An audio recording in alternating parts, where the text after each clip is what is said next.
अस्सलाम वालेकुम व्यूवर्स। आज मैं आप लोगों के लिए समोसों की फ़ोल्डिंग की वीडियो लेकर आई हूँ और इससे आप रमज़ानों में डिफरेंट टाइप के शेप्स के समोसे बना सकते हैं और ये काफ़ी हेल्पफुल रहेगी आप लोगों के लिए रमज़ानों के अंदर। तो वीडियो को लास्ट तक ज़रूर देखिएगा। अगर आप मेरे चैनल पर नए हैं तो मेरे चैनल को सब्सक्राइब करें और साथ ही साथ बेल आइकन को क्लिक करना ना भूलें। इससे मेरे आने वाली हर वीडियो की नोटिफिकेशन आपको सबसे पहले मिलेगी। मेरी वीडियोस अच्छी लगे तो उसको लाइक करें और इसको शेयर भी ज़रूर करें। तो चलिए आइए हम इसकी वीडियो स्टार्ट करते हैं। तो इसके लिए मैंने मैदा लिया है 2 कप, तकरीबन ही 250 ग्राम के बराबर है।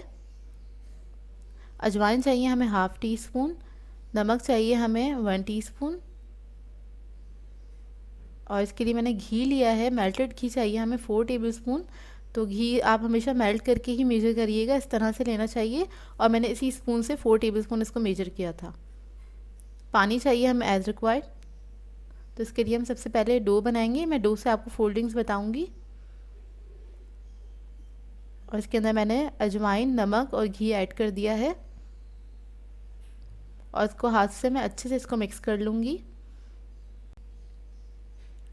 घी को बहुत अच्छे से मिक्स कर लीजिएगा। अच्छा, घी आपका ठंडा नहीं होना चाहिए, हल्का सा नीम गर्म होना चाहिए, तो इससे डो बहुत अच्छा बनता है। तो छोटी छोटी सी टिप्स होती हैं, उसका ख्याल रखिएगा और इतना हो जाएगा, मतलब इसमें घी इतना होना चाहिए कि आप मुट्ठी बंद करेंगे तो वो सेट होने लगेगा। तो अब उसके अंदर हम थोड़ा थोड़ा सा पानी ऐड करते रहेंगे और इसमें बहुत थोड़ा सा ही पानी जाता है क्योंकि हमें डो जो है काफ़ी टाइट बनाना होता है, हार्ड डो बनाना है हमें। तो थोड़ा थोड़ा सा पानी ऐड करके और इसको हम क्या कहते हैं, डो को समेट लेंगे।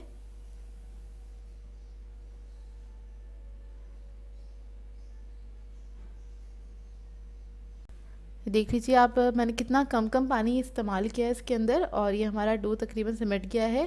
अब मैं इसको काउंटर पर निकाल के और थोड़ी देर इसको नीट करूँगी, तकरीबन 5 मिनट के लिए। और मैं नीट कर रही हूँ तो आपको देख के अंदाज़ा हो रहा होगा कितना मतलब हार्ड है ये डो। तो इतना ही होना चाहिए हार्ड ये डो। और ये जब हम नीट कर लेंगे तो इसको हम तकरीबन 20 मिनट के लिए रेस्ट के लिए रख देंगे। तो जब हम इसको रेस्ट करने के लिए रखते हैं तो ये काफ़ी हद तक सॉफ्ट हो जाता है कि इसको आप आराम से इससे काम कर सकते हैं और कोई भी शेप दे सकते हैं। तो ये रेडी हो गया। अब इसको मैं रख दूँगी 20 मिनट्स के लिए।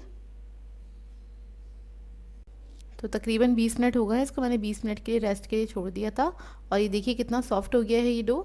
तो अब इसके छोटे छोटे से पेड़े बना लेंगे।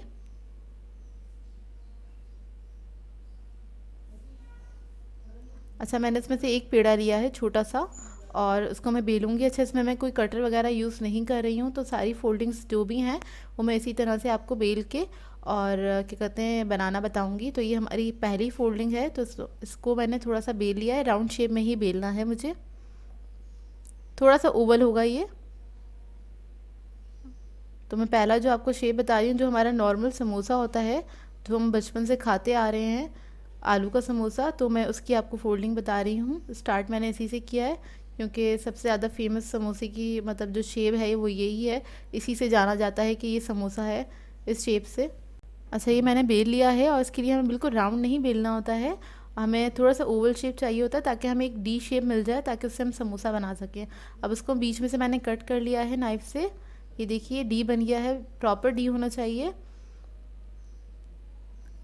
अब इसके लिए हम क्या करेंगे, एक शीट ले लेंगे और उसके हम सिर्फ 3 तरफ जो ये क्या कहते हैं, मैंने मैदे का मिक्सचर बनाया था, मैदा और पानी मिक्स करके, वो हम लगा लेंगे, लई कहते हैं इसको। अब इस डो की जो स्ट्रेट साइड है उसको हम उठाएंगे और इस तरह से आपस में जॉइन कर लेंगे। जो उसकी जो क्या कहते हैं मतलब नोक होती है, उसको आप हल्का सा प्रेस कर दें ताकि क्या कहते हैं वो अच्छे से स्टिक हो जाए। उसके बाद हम इसको स्टिक कर लेंगे। स्टिक करने के बाद ये देखिए हमारा समोसे का शेप आ गया है। अब इसके अंदर हम स्टफिंग कर देंगे।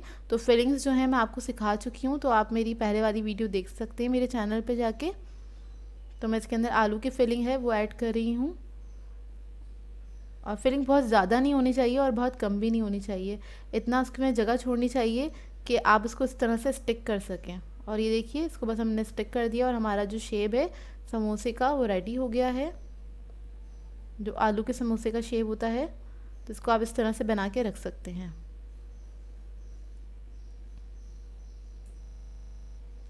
अब हम आ जाते हैं अपने दूसरे शेप की तरफ। तो इसके लिए भी मैंने थोड़ा सा डो ले लिया है और छोटा सा मुझे पेड़ा सा बनाना है, उसको भी मैं बेल लूँगी। हल्का सा मैदा डस्ट करके। और आपने इसको पतला बेलना है, बहुत ज़्यादा थिन भी नहीं होना चाहिए कि बहुत ही ज़्यादा आपने पतला कर लिया तो वो फ्राई करने में टूट जाएगा। तो लेकिन आपने काफ़ी हद तक मतलब रोटी से थोड़ा सा पतला होगा ये, इतना आपको उसको बेलना है। और कोशिश कीजिएगा मैदा जो है आपने क्या कहते हैं कम ही लगाना है। अच्छा, इसको मैंने राउंड शेप में बेला है और इसके किनारे जो है मैं हल्के से पतले कर रही हूँ, क्योंकि इसका जो शेप है मैं पोटली वाला शेप बना रही हूँ। तो उसके लिए इसके अंदर मैं वेजिटेबल फिलिंग स्टफ़ कर रही हूँ जो मैंने बना के रखी थी। तो तकरीबन 1 टेबल स्पून के बराबर मैंने ऐड कर दिया है। और इसको हम बस साइडों से उठाएंगे इस तरह से। अब बस चारों तरफ से उठा के हमने इसके कॉर्नर्स जो हैं वो जोड़ देने हैं। और एक तरफ से आप पकड़े लें और इस तरह से इसकी जैसे सिलवटे से बनाते हैं ना, इस तरह से आपने बना लेना है। और वो जब जुड़ जाए तो आपने पिंच से इस तरह से इसको टाइटली हल्का सा पिंच कर देना है, तो ये आपका पोटली शेप बन जाएगा। तो अच्छा, इसके अंदर मैं अपनी मर्ज़ी से स्टफ़िंग कर रही हूँ। तो आप स्टफ़िंग तो मैं 4 तरह की आप लोगों को सिखा चुकी हूँ। तो आपकी अपनी मर्ज़ी है, आप लोग कोई सी भी स्टफ़िंग इसमें कर सकते हैं। इसमें कीमे की स्टफ़िंग भी बहुत अच्छी लगती है पोटली शेप में। तो ये देखिए रेडी हो गई है हमारी सेकंड। अब आ जाते हैं हम अपनी तीसरी फोल्डिंग पे। तो उसके लिए भी मैंने एक छोटा सा पेड़ा ले लिया था और इसको भी मैं बेल लूँगी। और इसको मैं थोड़ा सा ओवल शेप में मुझे बेलना है, थोड़ा सा लंबा करके। बस हल्का हल्का सा आप मैदा लगाएं और उसको बेल लें।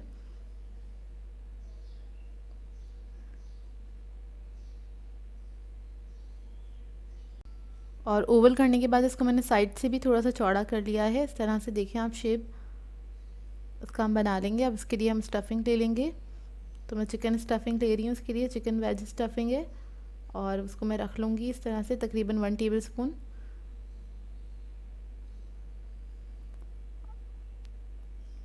और इसको मैं थोड़ा सा टर्न कर लूँगी ताकि मुझे इसको शेप देने में आसानी हो। अच्छा, ये जो मैं शेप बना रही हूँ ये आप लोग क्या कहते हैं, आप लोगों ने चिकन ब्रेड्स देखी होंगी उधर बेकरीज वगैरह पे मिल रही होती हैं, तो ये वो शेप है। तो मैंने सोचा इसको मैं समोसे के अंदर भी दे के देखती हूँ। तो ये बहुत अच्छा शेप बना था, फ्राई होके बहुत अच्छा लगता है ये। तो बस इसमें इस तरह से मैंने स्ट्रिप्स कट कर ली हैं, किनारा छोड़ के थोड़ा सा। और किनारे पे हम हल्का सा ये लगी लगा लेंगे। और बस इसको हमें बस फोल्ड कर लेना है एहतियात से कि स्टफ़िंग हमारी बाहर ना निकले।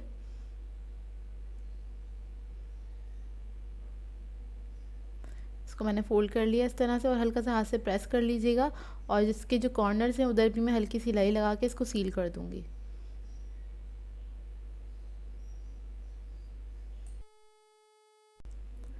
तो बस इसके कॉर्नर्स को भी आप सील कर लें और इसको आप जब फ्राई करेंगे तो आपको बहुत अच्छा लगेगा, बहुत अच्छा शेप हो जाता है इसका। अब हम चलते हैं अपने चौथे शेप की तरफ। तो उसको मैंने थोड़ा सा डो लेके बेल लिया था और चारों तरफ मैंने हल्की सी लई लगा ली है बिल्कुल। और सेंटर में हम स्टफ़िंग कर देंगे, कोई सी भी आप स्टफ़िंग दे सकते हैं, थोड़ी सी मतलब 1 टेबल स्पून से थोड़ा सा कम है। और इसके हम दो किनारे उठाएंगे और उसको सेंटर से हमने पिंच कर देना है इस तरह से। फिर दूसरे जो किनारे बचे हैं उनको भी हम सेंटर से इस तरह से पिंच कर देंगे।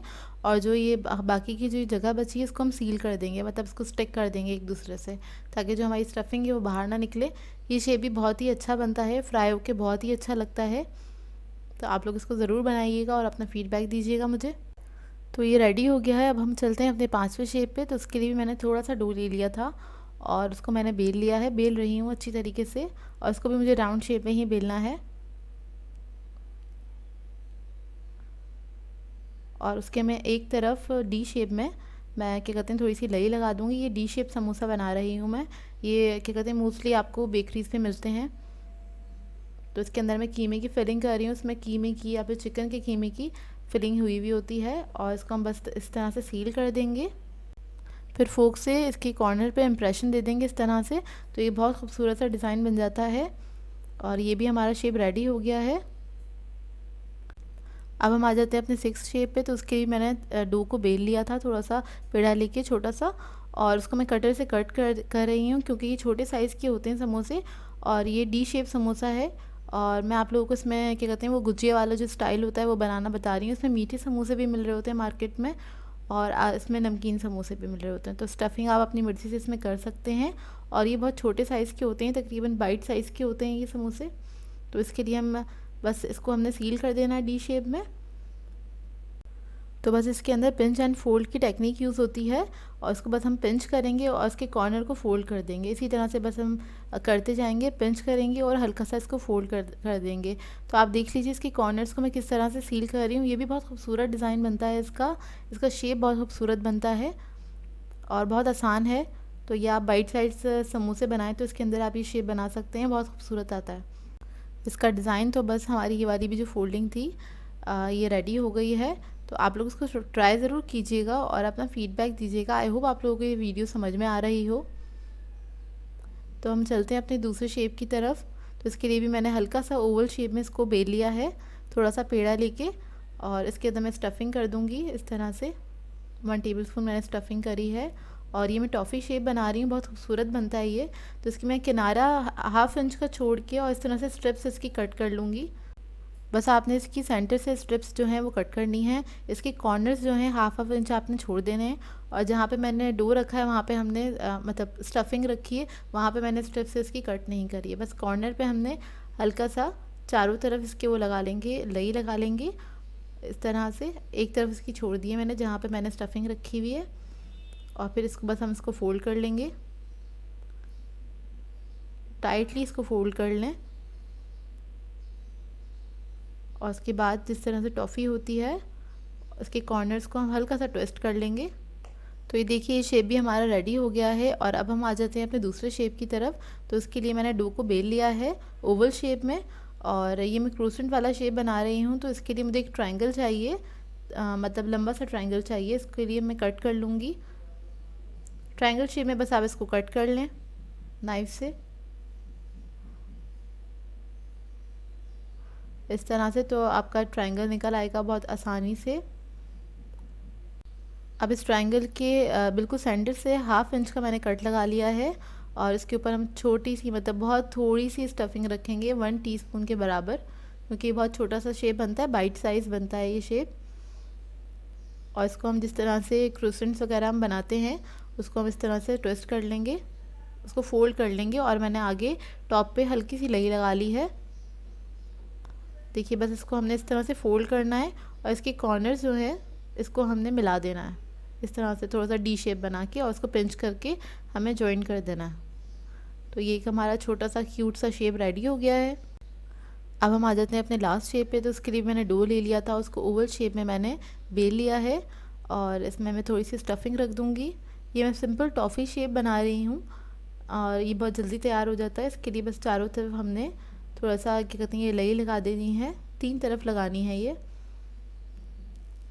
और बस इसको हम इस तरह से फोल्ड कर देंगे और इसको फोल्ड करने के बाद जिस तरह से टॉफ़ी होती है इसके कॉर्नर्स को हम इस तरह से ट्विस्ट कर लेंगे। तो ये भी बहुत अच्छा सा शेप बन जाता है। तो आई होप व्यूवर्स आप लोगों को ये सारे शेप समझ में आए हों और ये वीडियो मेरी पसंद आई हो तो प्लीज़ इसको लाइक ज़रूर कीजिएगा और शेयर भी ज़रूर किया करें। सो व्यूवर्स अगर आप लोगों को मेरी रेसिपीज़ अच्छी लगती हैं तो मेरे चैनल को सब्सक्राइब करें, लाइक करें, कमेंट ज़रूर किया करें, शेयर भी ज़रूर किया करें अपने फ्रेंड्स के साथ, फैमिली के साथ। तो मुझे अपनी दुआ में याद रखिएगा। अल्लाह हाफ़िज़।